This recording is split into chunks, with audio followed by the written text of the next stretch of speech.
E, mais uma vez, são eles, os alunos, as estrelas dessa celebração de 50 anos.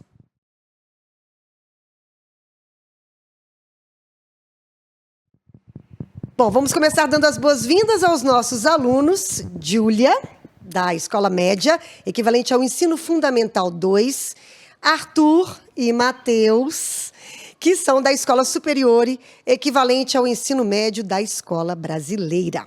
Gostaria também de apresentar o João Irineu. Boa tarde, João. Boa tarde, bom dia, boa noite, na verdade, né? VP de Assuntos Regulatórios da Stellantis, que vai responder perguntas relativas ao futuro da mobilidade, novos combustíveis, matriz energética brasileira, entre outros temas relativos ao futuro da tecnologia.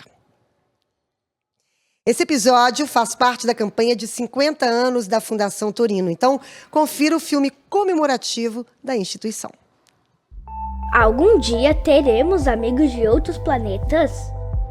Como levar medicina de ponta aos países em desenvolvimento? Nossos filhos ainda terão a oportunidade de ver a neve? Qual será o recurso que vai salvar a vida na Terra? Fundação Torino, a formação de que o mundo precisa, pensamento integrativo e educação internacional. Scuola Internazionale 50 anni. Gente, olha só, eu gostaria de ressaltar que as perguntas que guiaram a nossa conversa surgiram durante oficinas criativas aplicadas para as turmas do Ensino Fundamental 2 e Ensino Médio. Bora começar então? Quem vai começar? Bom, a primeira pergunta que eu gostaria de fazer ao senhor é relativa ao futuro da mobilidade do Brasil, focando principalmente nessa questão de transição energética.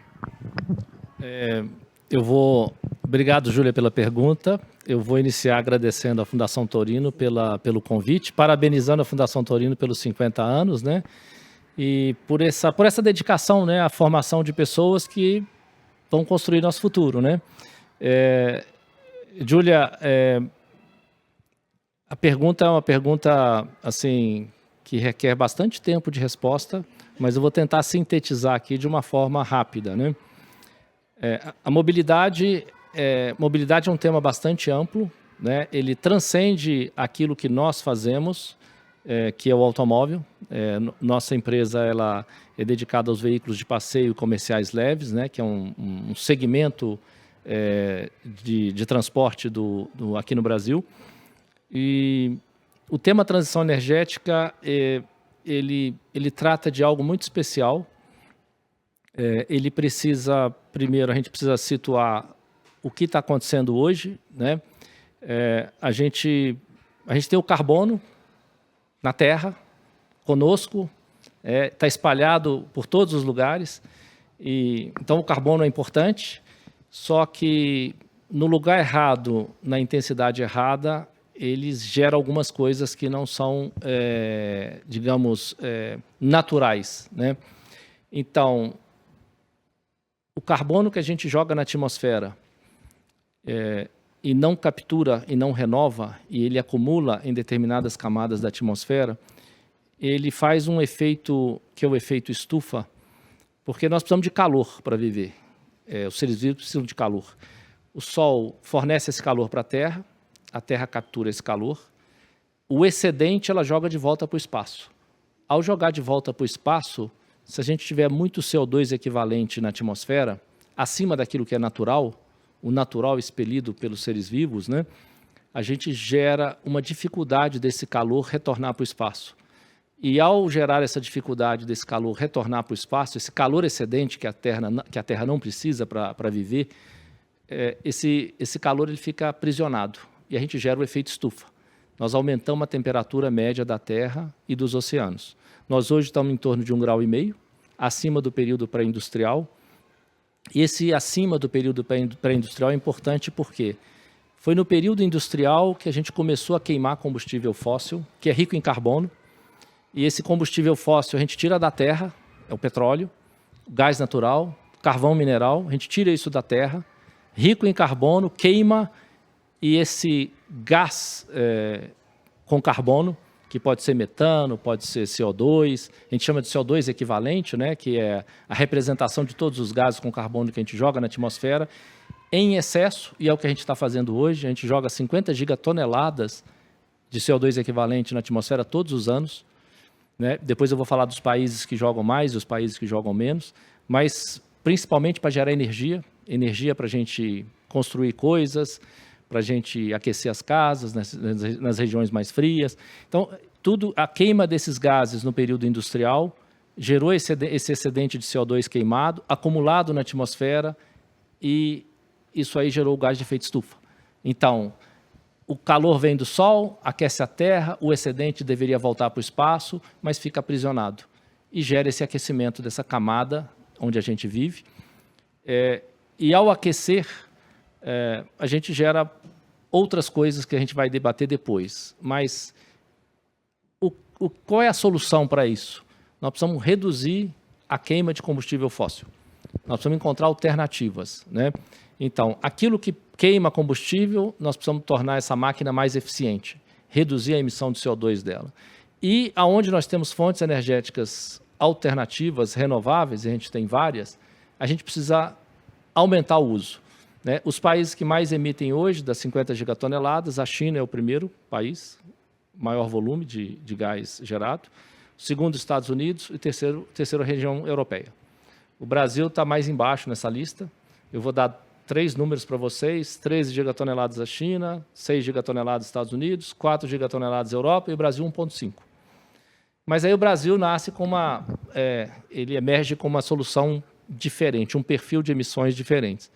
Enquanto China, Estados Unidos e Europa predomina a geração de energia para viver de base fóssil, né? Então, aquecimento, energia para eletricidade para as casas, para as fábricas, e a gente precisa disso para viver.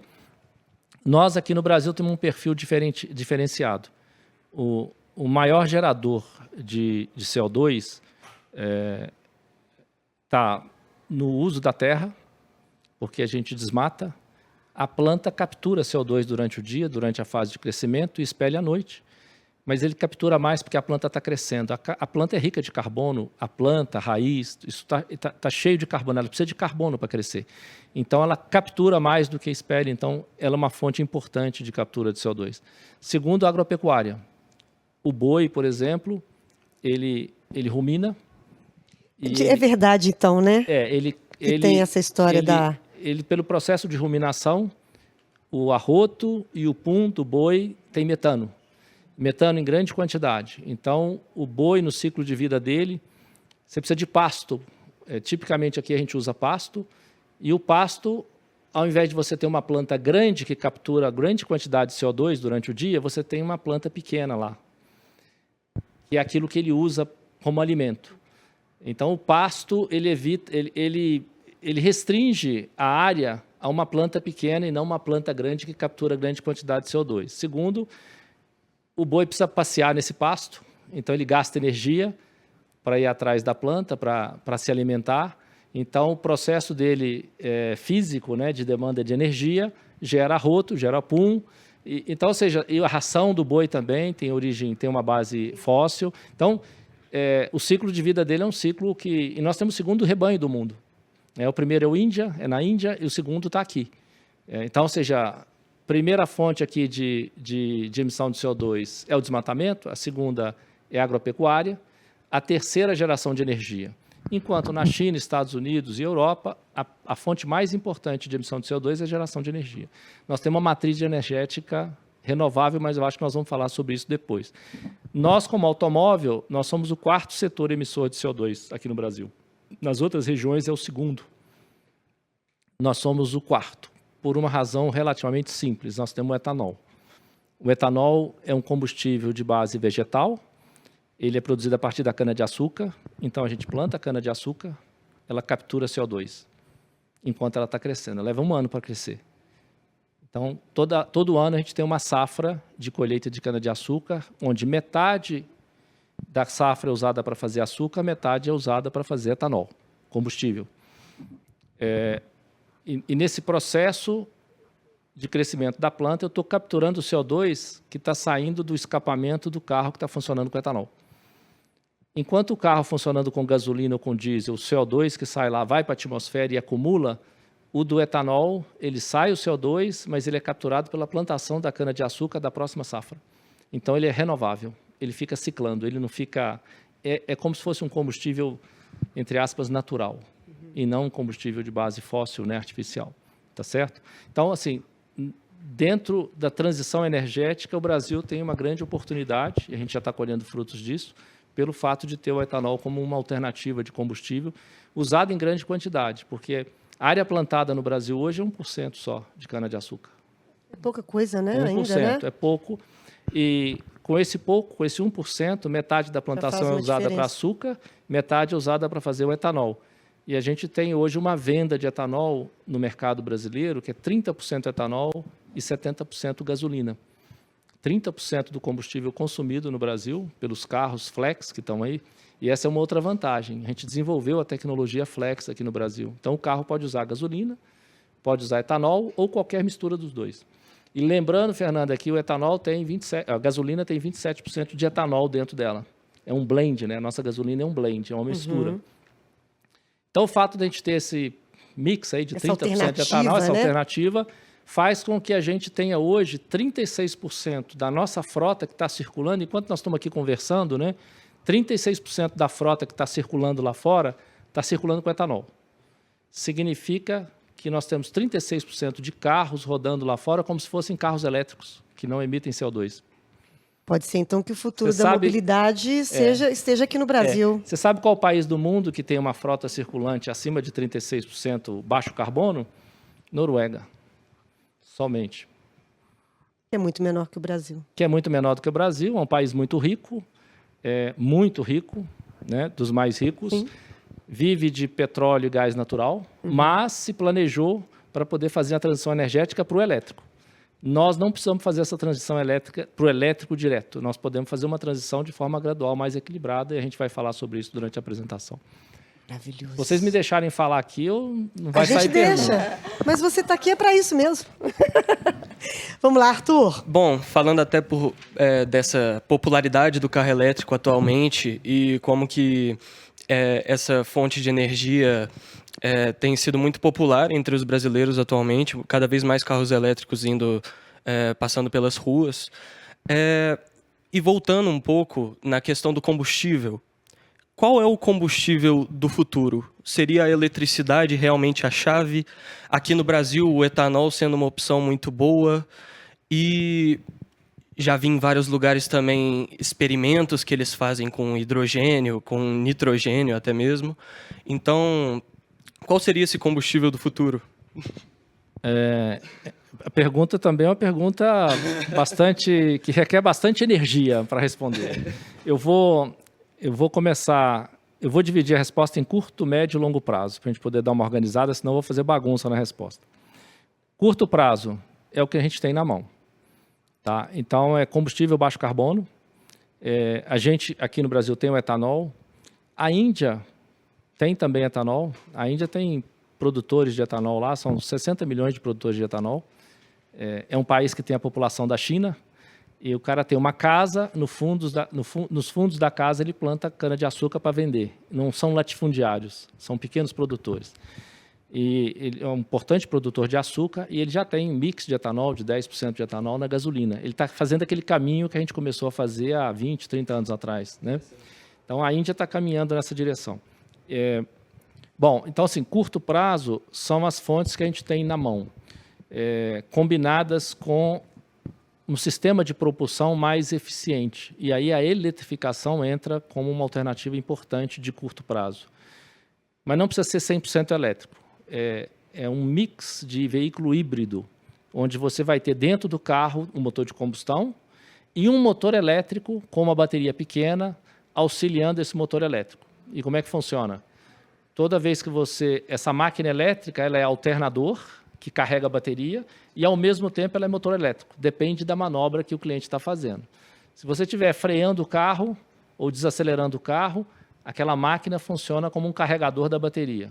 Na hora que você pisa no acelerador e você precisa de torque, essa máquina elétrica vira motor usando a carga elétrica que está armazenada na energia, auxiliando o motor de combustão a reduzir a dependência do combustível líquido, usando energia elétrica. Então, o carro, ele mesmo gera a energia dele, para em determinados momentos que você precisa, ele acrescenta essa energia elétrica e reduz a dependência do combustível líquido. Esse é o híbrido. E tem híbridos de vários tamanhos. Tem híbrido de baixa voltagem, média voltagem, alta voltagem. Média 12 volts, baixa 12 volts, que é o que nós lançamos agora no final do ano passado, no Pulse e no Fastback, é um híbrido leve. Tem o híbrido médio de 150 a 200 volts e tem o híbrido mais sofisticado de 300 volts. E aí você entra numa outra categoria do veículo 100% elétrico, de 400 volts. Né? Então, curto prazo, hibridização com etanol. Médio prazo, seguramente, o carro elétrico vai se tornar uma solução muito interessante, porque o custo ainda precisa baixar. O carro elétrico ele tem um componente importante, que é a bateria, que é um sistema de armazenamento. É a bateria que a gente estuda lá no ensino... agora eu já não sei como é que chama, na nossa época era ginásio, agora eu não sei como é que chama.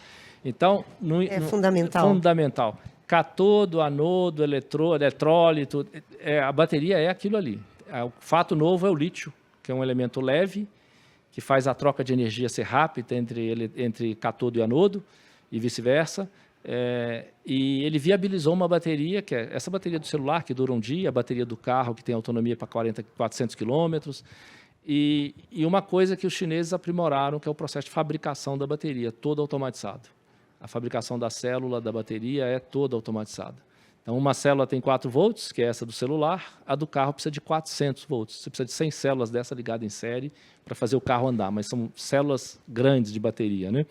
Então, assim, a bateria é ainda um elemento caro, que está passando por um processo de evolução muito rápido na química da bateria, no processo de fabricação. A duração também, né? Isso. E vai amadurecer essa tecnologia. É uma solução hoje ainda cara, ela é fabricada em poucos países, nem todos os países têm a tecnologia de fabricação, então dificuldade de localização. E depois, evidentemente, como toda tecnologia nova, e as melhorias incrementais que estão acontecendo, ela vai chegar no estágio de custo mais baixo. Mas enquanto isso acontece, a gente faz o que a Júlia falou, transição energética. A gente faz a transição. E é importante fazer a transição de uma forma gradual. Eu não consigo virar a chave e produzir todos os carros elétricos aqui no Brasil. Significa que eu tenho que jogar fora todas as fábricas, tem que importar bateria da China, ou seja, é um desequilíbrio. Do ponto de vista ambiental é bom, porque o carro elétrico é emissão zero, né, no escapamento, mas do ponto de vista econômico e social é um desequilíbrio, porque a gente não produz a bateria aqui ainda. Né? Tem que haver uma transição. Tem que haver a transição. Então, essa transição é feita com combustível baixo carbono, no nosso caso o etanol, e a hibridização. Porque a hibridização tem bateria também, só que são baterias menores, mais baratas, motores elétricos mais baratos. Longo prazo, então, seria o quê? Totalmente elétrico? Totalmente elétrico, mas com uma forma de armazenar energia mais evoluída do que tem hoje. Né? O hidrogênio é uma solução para algumas aplicações. A produção do hidrogênio é muito cara, ela envolve uma quantidade de energia elétrica, hidrólise, enorme. Eu preciso pegar água e retirar o hidrogênio da água. E aquelas ligações são fortes. Para retirar, eu preciso de energia. Aí eu preciso de energia elétrica. Se é um país cuja energia elétrica é suja, que vem de gás natural, ou de carvão mineral, ou de alguma coisa para poder movimentar e gerar essa energia elétrica, não é uma solução inteligente, né? Porque eu quero limpar, mas para poder fabricar o hidrogênio verde eu preciso de uma energia suja, né? O Brasil é privilegiado nesse aspecto, porque a nossa energia elétrica é baixo carbono. Ela vem de fonte hídrica, então queda d'água, as barragens que a gente constrói. Nós temos esse privilégio, né, de ter, do ponto de vista pluvial, essa riqueza, que nem todo país tem. Depois eu vou fazer um outro ponto para a Noruega, porque a Noruega é um dos poucos países lá da Europa que tem energia elétrica limpa. É hídrica também. Mas é um país que se planejou para isso, se programou para isso, né? Nós aqui temos também biomassa da cana-de-açúcar. Essa biomassa queimada é baixo carbono e gera energia elétrica. E temos energia eólica e solar. Então, nosso país é o paraíso de energia elétrica de baixo carbono, de todas as formas, né? Então, mais de 90% da nossa energia elétrica hoje é baixo carbono. Tá? Então, fazer hidrogênio aqui deveria ser economicamente bom, mas ainda está caro. Tá? Ele é o ideal para determinados usos onde a gente precisa de grande quantidade de energia, e a gente usa hoje energia fóssil. Eu vou dar o exemplo do aço. A produção do aço hoje, eu pego o minério de ferro, eu preciso de muita temperatura para quimicamente alterar o estado desse minério de ferro e transformar isso em aço. O primeiro estágio, ele emite bastante carbono, porque ele usa carvão mineral. O hidrogênio entra como uma componente para auxiliar a reduzir essa intensidade de carbono fóssil, né, com baixo carbono. Então, esses centros fixos, né, usinas que precisam de energia e hoje são fósseis, como o aço, por exemplo, o hidrogênio entra como uma alternativa interessante. Tá certo? Mas para a mobilidade eu acho muito difícil, porque a distribuição do hidrogênio, cada posto, nós temos hoje 45 mil postos de combustível no Brasil. 45, cada um com 5, 6 estações de abastecimento. Imagina a gente colocar hidrogênio em cada uma delas. Você tem que construir uma mega infraestrutura de distribuição de hidrogênio. Então, além da produção do hidrogênio, eu preciso distribuir. E essa infraestrutura custa caro, né? Então, o hidrogênio é uma solução para grandes empresas que podem se instalar próximo ao mar, colocar a estação de hidrólise lá, retirar o hidrogênio da água e se alimentar os seus processos com hidrogênio verde, né? Essa é uma solução interessante e a gente acredita que no médio e longo prazo pode se tornar viável, mas para a mobilidade ainda é uma solução ainda complexa. A energia elétrica tem outro problema, né, que é o descarte da bateria. Sim. O ciclo de vida do carro elétrico, porque o carro elétrico ele não tem emissão de CO2 saindo pelo escapamento, porque ele não tem motor de combustão queimando combustível. Mas quando a gente olha o ciclo de vida completo do carro elétrico, eu tenho 70% das emissões de CO2 estão na fabricação do carro e da bateria. Porque a bateria, como eu disse, ela é química. Eu preciso retirar minerais da natureza, então tem mineração pesada. Nós estamos falando de vários elementos. Então, tem alumínio, tem ferro, tem lítio, tem manganês, tem cobalto. São vários elementos, tem 1/5 da tabela periódica, está ali na bateria do carro. Eu preciso retirar esses minerais. Depois eu preciso tratar quimicamente esses minerais. Eles não vêm em estado estável. Eu preciso tratar esses minerais. Eu preciso construir uma pasta desses elementos químicos para colocar no anodo e no catodo da bateria. Então, nesse processo tem emissão de CO2 e é a parte que mais emite CO2 durante o ciclo de vida do carro elétrico. E quando eu chego, aí eu uso o carro, no final, fim de vida do carro, eu preciso reciclar o carro. A primeira coisa que a gente faz é dar uma segunda vida para a bateria. Ela tinha um uso automotivo, usada no automóvel, eu dou um segundo uso para ela estacionário. Ela serve, por exemplo, como uma bateria para armazenar energia de um sistema solar. O sistema está capturando energia solar durante o dia, o excedente que eu não estou usando dessa energia, eu armazeno na bateria. E à noite eu posso usar a energia da bateria. Segunda vida da bateria. Depois disso, a gente precisa descartar a bateria. 10% das emissões do ciclo de vida do carro estão no processo de reciclagem da bateria.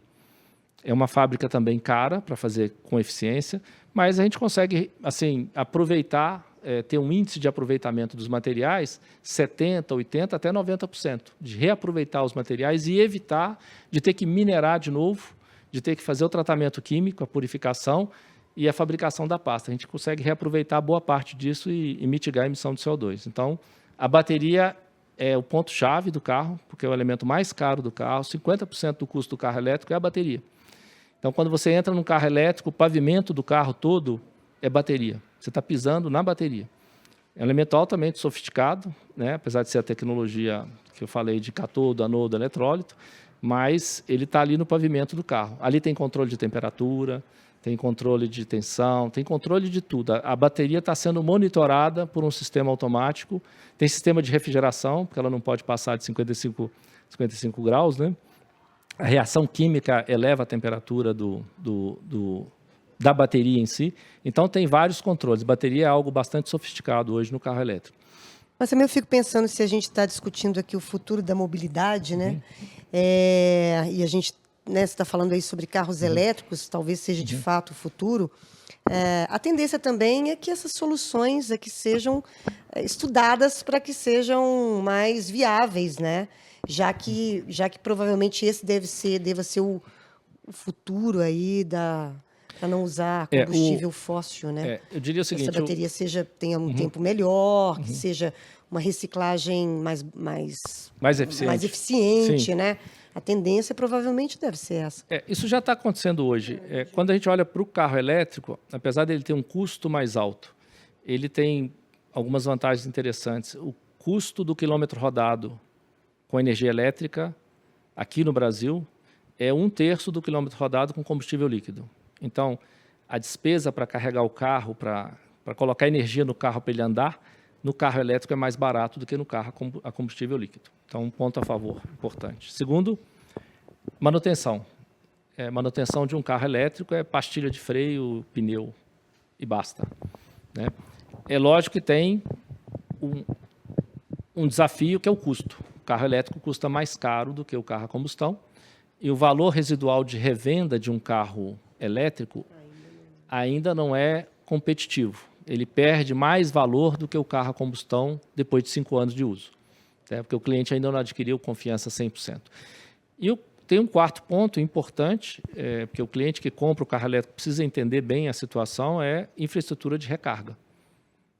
Para recarregar um carro elétrico hoje, você precisa ter uma tomada em casa e precisa esperar 8 horas para que essa recarga aconteça. A não ser que você queira investir num equipamento mais sofisticado, estou falando de R$100 mil, R$150 mil, para fazer uma recarga mais rápida. Mas você precisa ter na sua casa a disponibilidade de voltagem mais elevadas. Então, 110 volts, 220 volts, que é o que a gente encontra nas residências, nós vamos carregar o carro em 8 horas. 8 horas para carregar o carro, é à noite, a parte da noite. Se eu não moro num condomínio que tem 50 apartamentos, 80 apartamentos e não existe a infraestrutura de recarga, eu não vou poder recarregar o carro. Eu vou ter que, durante o dia, buscar um local público onde eu tenha a possibilidade de fazer a recarga. Então, essa é uma limitação importante, infraestrutura de recarga. Eu disse que a Noruega é um ponto fora da curva, porque rica, depende do petróleo e do gás para viver, mas são ricos, eles se planejaram há 15 anos já atrás, mais de 15 anos, e construíram uma infraestrutura de recarga, para que todo mundo pudesse ter oportunidade de recarregar. Então, a solução do carro elétrico para eles é fundamental. Eles bonificam, ou seja, compram um carro elétrico, você tem um bônus do governo, mas a gente vive uma realidade diferente. Nós estamos num país continental, não somos ricos, a gente tem todas as dificuldades que a gente conhece, e não temos uma infraestrutura de recarga hoje. Eu falei, são 45 mil postos de combustível, cada posto de combustível tem pelo menos 5 bombas de combustível para a gente poder chegar. Em 5 minutos, a gente completa o tanque e paga. Hoje, esse é o hábito, é a experiência do cliente. Quando eu digo para ele que ele vai ter um carro elétrico, mas ele não tem uma tomada em casa para manter a bateria carregada toda noite, significa que ele vai ter que se sujeitar a uma situação de mercado para fazer a recarga. Então, infraestrutura de recarga é o quarto ponto importante do carro elétrico. Mas aí, veja bem, por isso é que a gente precisa estudar a experiência do cliente. Se você tem uma empresa de last mile e você a empresa está localizada num grande centro, como todas as empresas de last mile, você recebe mercadoria, Mercado Livre, DHL, qualquer que seja a empresa de logística, essas mercadorias chegam na periferia com caminhões grandes e você precisa de furgões para poder fazer a entrega, que a gente chama de last mile, no grande centro urbano. Média de rodagem, 200 km por dia, anda e para, anda e para. A bateria não precisa ser tão grande, não precisa de 400 km de autonomia, precisa de metade, então o custo do carro cai. O custo desse carro cai, porque a bateria é menor. Consumo menor, porque vai usar energia elétrica. Infraestrutura de recarga à noite na oficina, na garagem. E faz 200, o custo de manutenção baixo. Quer dizer, o investimento para uma empresa de last mile, para um carro elétrico, ele se paga num curto espaço de tempo, que a gente chama de total cost ownership, é o custo de propriedade. Você investe e quanto tempo você leva para ter retorno sobre esse investimento que você fez. E essa conta, vocês podem anotar, vocês vão fazer essa conta várias vezes durante a vida de vocês. Dentro de casa e fora de casa. Qual é o retorno que eu tenho sobre o investimento que eu estou fazendo? A gente vai fazer isso na empresa, vai fazer isso no supermercado, vai fazer isso em todas as vezes que se forem fazer um investimento. E é isso que as empresas fazem. O cara do Uber, do aplicativo, que roda 200, 300 km por dia, com um carro pequeno elétrico, ele paga o investimento que ele fez num curto espaço de tempo também. Porque ele roda muitos quilômetros, porque se ele tiver um local para recarregar, principalmente em casa à noite, é a solução ideal. Então, o carro elétrico ele vai ocupando o espaço dele na medida em que a gente vai tendo as experiências com a tecnologia. E seguramente vai se tornar lá na frente, a bateria vai evoluir, o custo dela vai cair, a infraestrutura de recarga vai aumentar, vai passar a ser uma solução urbana mais comum do que é hoje. Então, o motor elétrico é mais eficiente do que a combustão, tá certo? Vai ocupar o espaço dele. Aquilo que nós não conseguimos dizer é quando exatamente ele vai ocupar a maior parte do espaço. Quando a gente olha para o mercado, a gente sabe que o mercado vai evoluir. 20% do mercado vai ser carro eletrificado de alta voltagem em 2030. 20%. Daí para frente já é mais difícil de fazer uma previsão. Aí é o futuro. Matheus. Voltando um pouquinho no que você tinha dito, João, sobre gases poluentes, né, o efeito estufa, o gás carbônico, a gente sabe que a redução desses gases poluentes é um tema muito importante nos dias de hoje, né, na sociedade moderna. Eu gostaria de saber um pouco da sua opinião. O que você acha sobre se a sociedade, a gente está progredindo bem, compativelmente com a sustentabilidade ou não? Tem muito o que fazer. E começa aqui, começa na escola. Porque a gente precisa preparar as pessoas, os jovens. Nós estamos falando de adaptação, de mudança de hábito. Existem números e indicadores muito interessantes, né, que eu acho que vale a pena depois aprofundar. O quanto uma pessoa gera de CO2 em função do seu hábito, do seu dia a dia. Tá? O quanto de energia elétrica você demanda, o quanto de transporte você demanda, o quanto de alimento você ingere. Quando você provoca a ingestão de carne bovina, você está gerando a necessidade de aumentar o ciclo de vida do boi, que eu citei no início, ele emite bastante CH4. Então, ou seja, o hábito, ele dita um indicador, um índice muito importante de emissão de CO2 equivalente. Existem estudos que mostram a diferença entre as regiões. Estados Unidos é campeão pelo padrão de vida que o americano tem. Carros grandes, longas distâncias, o hábito alimentar, a quantidade de energia e de equipamento que ele tem dentro de casa, ou seja, a demanda energética de uma pessoa. Então, isso aqui começa na escola, eu acho que começa de pequeno. Dificilmente a gente vai conseguir mudar o hábito das pessoas que estão mais avançadas, que já estão com 30, 40, 50 anos de idade. Mas as pessoas jovens precisam entender que é a preparação de um ambiente para elas.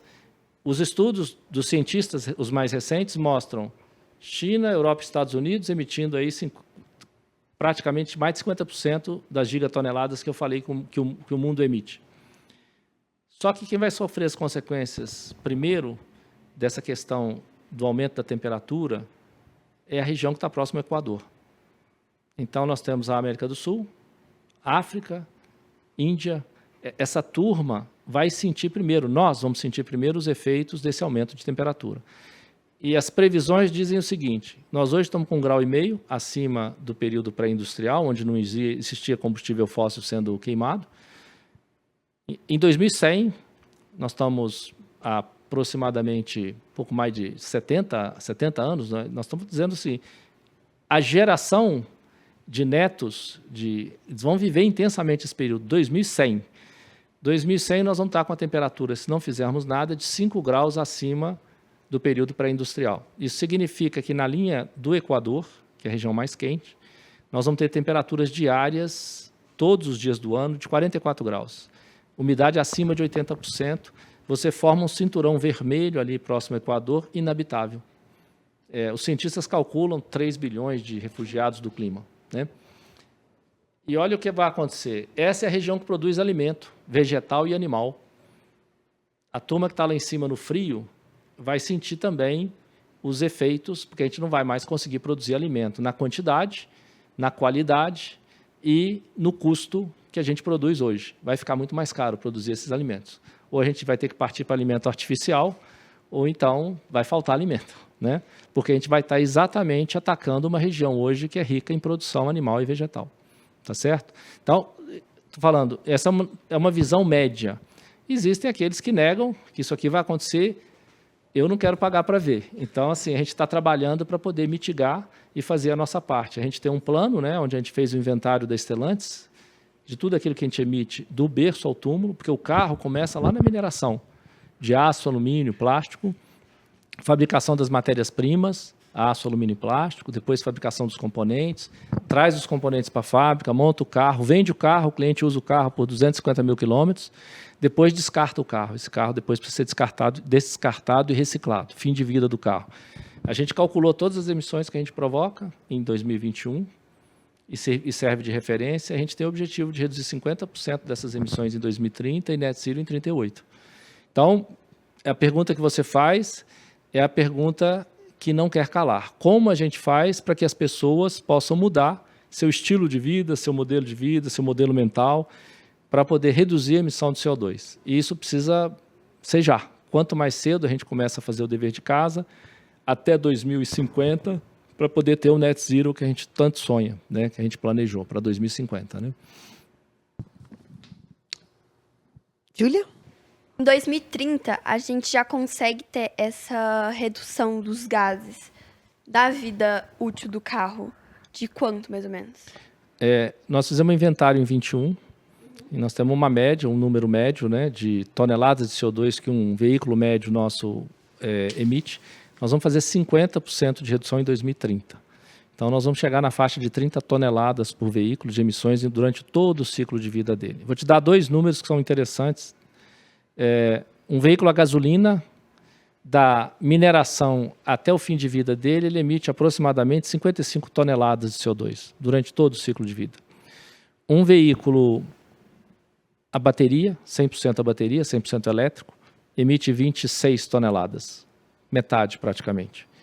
O veículo elétrico emite, eu disse que ele emite. Não sai no escapamento dele, mas para a produção da bateria e para reciclar a bateria, ali tem 80% das emissões do carro elétrico estão ali, nesses dois momentos da vida dele. Né? E um carro etanol emite 26 toneladas também. Praticamente um empate técnico entre um carro elétrico e um carro a combustão funcionando com etanol. Porque todo o CO2 que sai pelo escapamento de um carro etanol, ele é capturado pela plantação da cana-de-açúcar, porque o consumo do etanol me provoca a produção de etanol, para produzir etanol para o ano que vem, para eu poder usar no ano que vem. Então, a planta que está crescendo, a cana-de-açúcar que está crescendo, fotossíntese, está capturando CO2 durante o crescimento dela. E leva um ano para crescer. Então, um ano de uso do carro, eu capturo todo o CO2. Só não é 100% renovável, porque eu uso na plantação da cana-de-açúcar trator com diesel, eu transporto o etanol até o posto de combustível com carro, com caminhão a diesel, então eu uso ainda combustível fóssil, mas ele é 80% renovável, tá certo? Então, assim, o etanol e o carro 100% a bateria são equivalentes do ponto de vista de emissão de CO2. E o carro a gasolina emite 3 vezes mais, rodando só com gasolina durante o ciclo de vida dele. Então, usem o etanol, que vocês já vão estar dando uma grande contribuição para... Porque se o carro é flex, usa etanol, né? Bom, então, voltando um pouco para a questão da sustentabilidade, a gente vê que na indústria e na produção de baterias a gente tem muito a extração dessas matérias-primas. E, no geral, falando do progresso tecnológico, o progresso pode conciliar com essa sustentabilidade a longo prazo? Essa é a grande discussão do momento. A gente tem acompanhado as COPs, né? COP 28, COP 29, COP 30, Conferência das Partes. Os países se juntam, discutem, debatem, eles sabem o que tem que fazer, mas existe uma grande dificuldade de encontrar dinheiro para financiar o que tem que fazer.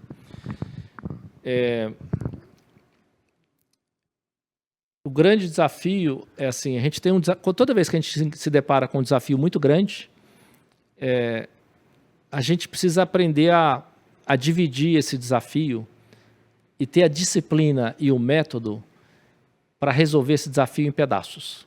Nós não vamos resolver o problema da descarbonização em 1 ano, 2 anos, com uma negociação simples. São vários setores que provocam essa emissão de carbono. Então, setor de transporte, setor de energia, de infraestrutura. Nós temos vários setores. A partir do momento que esses setores sentarem em torno da mesa e dividirem objetivos anuais, a cada 5 anos, a cada 3 anos, para a gente chegar de forma sustentável em 2050, mas sustentável não só do ponto de vista ambiental, mas também do ponto de vista econômico e social. A Europa colocou um objetivo, eu estou dando um exemplo aqui porque eu acho que é interessante, a Europa colocou um objetivo de ter emissão de CO2 no escapamento dos carros, objetivo 0 de emissão de CO2 no escapamento em 2035. E agora existe uma grande discussão na Europa, porque o carro elétrico continua caro, a infraestrutura de recarga está bem na Noruega, mas não está bem instalada no restante da Europa, principalmente no leste europeu. Então a grande pergunta é como é que eu vou obrigar o cliente a comprar um carro elétrico em 2035 se eu não tenho ainda uma infraestrutura de recarga, se a energia elétrica gerada lá é energia de fonte suja, carvão mineral e gás natural. Energia elétrica lá é fonte suja. Eu obrigo o carro a ter CO2 zero no escapamento, mas a energia elétrica para carregar a bateria dele é suja. Então, essa é uma grande discussão e debate que está acontecendo na Europa, porque definiram um marco regulatório para um determinado setor, que é o automotivo, mas ele não está conectado com outros setores. Seria melhor eu fazer um marco regulatório de fracionar para todos os setores etapas para que todos cumpram e todos deem a sua contribuição para não gerar um desequilíbrio do ponto de vista econômico e social. É isso que nós fizemos aqui com o governo brasileiro. A gente fez 3 programas, nós estamos já no 2º programa, o terceiro entra em 27, então tem um programa de 5 anos, chamado Inovar, que começou em 2017 e terminou em 21. Em 22 começou o 2º programa, chamado Rota 2030, que termina em 26, e nós estamos discutindo agora o programa que vai começar em 27, chamado Mover. 12% de redução de CO2 no escapamento em 17, 11% de redução de CO2 no escapamento em 2022 e agora deverá ser 12% também em 2027. Nós vamos fazer 35% de redução em 10 anos. Não tem nenhum país do mundo que fez alguma coisa num curto espaço de tempo. Porque a gente, junto com o governo, junto com os fornecedores, a gente sentou, discutiu, negociou e fracionou o desafio. Fica mais fácil da gente digerir o problema, entendeu? Eu acho que isso falta ainda para o mundo conseguir vencer essas barreiras, porque não adianta falar que falta dinheiro. Se eu não resolver agora, vai ficar muito mais caro depois, quando a temperatura estiver atingindo patamares muito maiores e que impactarão de forma pesada todos os setores, todos vão pagar a conta. Uma questão urgente. Né? Exato. É isso aí. É tão mais fácil a gente poder, agora que a gente está conseguindo ainda produzir de uma forma economicamente viável, a gente colocar os objetivos menores agora e construir essa escada para a gente chegar nesse objetivo ainda de forma saudável, né? De forma sustentável. Matheus, vamos finalizar então com a sua pergunta? Claro. E, João, falando um pouco de dinheiro, o senhor acha que tem como prever as necessidades do futuro e transformar elas em possibilidades de carreira, como, por exemplo, a inteligência artificial, essas coisas? Essa era uma conversa que a gente estava tendo com a Márcia, né? Antes da gente começar aqui o debate, a discussão. A gente abre um leque de possibilidades, né? Há 30 anos atrás era impossível a gente pretender trabalhar de casa e conseguir fornecer inteligência, conhecimento e competência para as empresas de casa, né? Hoje a gente tem um sem número, me coloco na posição de vocês, que para escolher hoje uma formação, o que eu vou escolher? Tem tanta coisa para fazer, tem tanta oportunidade, né? A sugestão que a gente dá, assim, escolha para fazer algo que você goste. Mas para você saber o que você gosta, você precisa procurar. Então você tem que ir atrás de tudo que você está vendo, o que está acontecendo, buscar informação, experimentar, né, para você entender o que você gosta. É muito mais fácil a gente passar 8, 9, 10 horas do dia fazendo o que a gente gosta do que fazendo uma coisa que não gosto tanto. Eu me sentiria muito mal. Eu, graças a Deus, dei sorte, né, escolhi uma coisa que eu gosto e fui me modificando e me adaptando ao longo dos anos, né? Eu fiz engenharia mecânica e aeronáutica, queria fazer avião, mas razões aí do destino, eu comecei a fazer carro. Depois do carro, fazer motor de combustão interna. Aí fiz tudo, motor de combustão interna, desenvolvi, emiti CO2, né? Tenho minha culpa no cartório, tenho sim, mas eu, de repente, saí daquela área. Hoje trabalho com uma parte de regulamentação, relações com o governo, política pública e descarbonização. Tenho essa missão dentro da empresa. E fui me adaptando e gostando daquilo que eu estou fazendo, então a gente se dedica aí 8, 9, 10, 12 horas por dia e final de semana lendo, porque a gente não tem muito tempo de ler durante o trabalho. Durante o trabalho, execução, problemas, dificuldades, desafios. Final de semana, a gente aproveita para ler. À noite, em casa, a gente aproveita para ler, porque se você não entrar num processo de leitura e de puxar conhecimento, e aí nasce um outro desafio hoje em dia, né? Separar a informação boa da informação não boa, né? Porque a quantidade de informação é um negócio assim, absurdo. E separar boas fontes, continuar aprendendo, continuar dedicando, fazendo curso, se aprimorando, para poder descobrir o que você gosta. Descobrindo o que você gosta, o resto eu acho que se resolve de uma maneira muito mais simples, tá certo? Então, hoje, o espectro de oportunidades é muito maior. É gente trabalhando aqui para a Noruega, para os Estados Unidos. Antigamente, para trabalhar para a Noruega, eu tinha que ir para a Noruega, né?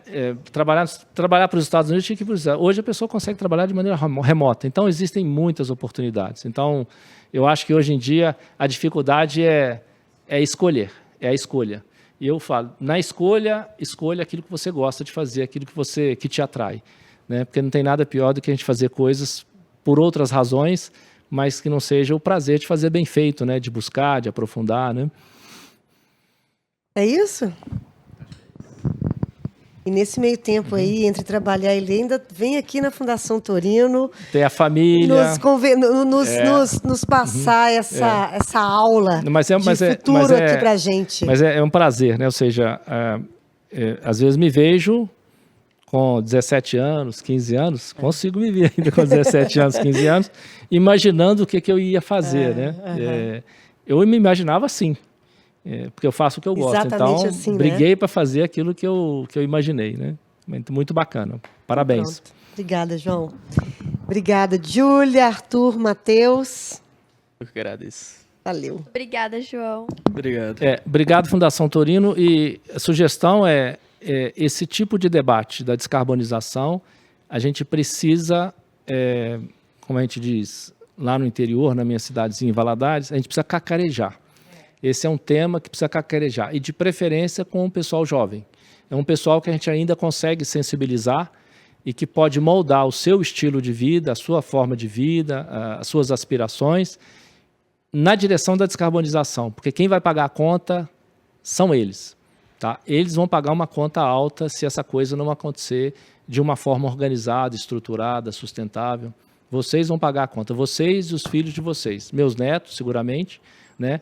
Então, a gente está trabalhando para que isso não aconteça, para que a coisa aconteça realmente de uma forma organizada, estruturada, sustentável. Tá? Então, esse é o tipo de debate que precisa acontecer realmente nas escolas, né? Porque essa é a turma que vai fazer a diferença. Gente, 50 anos educando com excelência e formando cidadãos para o mundo, dá nisso. Mais um debate de alto nível. Estamos encerrando por aqui, mas você pode acompanhar as redes sociais da Fundação Torino para mais conteúdos imperdíveis. Até mais.